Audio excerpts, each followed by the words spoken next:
Welcome to the New Mexico Operating Permit System, also known as NMOPS, user tutorial videos.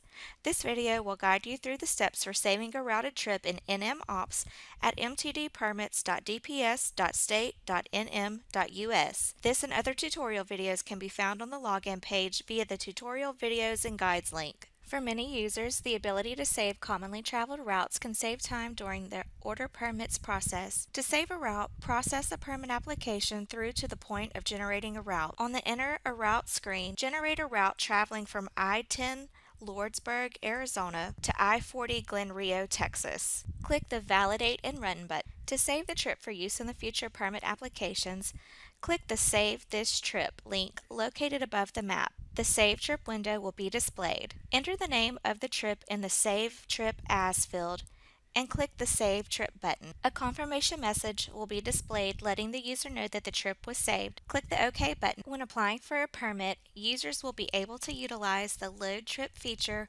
once on the Enter a Route screen. Select the previously saved trip you would like to recall from the Load Saved Trip drop-down list and click the Load Trip button. The origin, destination, and any via points will be populated in the Enter Trip panel. Click the Validate and Run button to generate the route. If there are restrictions on the route or the vehicle dimensions are larger than what the route allows, the system will reroute and provide the safest, quickest route possible. View the blue highlighted line on the map display and the driving directions under the map display to check the route for any changes. This concludes the NMOPS user tutorial video on saving a trip. Thanks for watching, and don't forget, more videos are available for your convenience.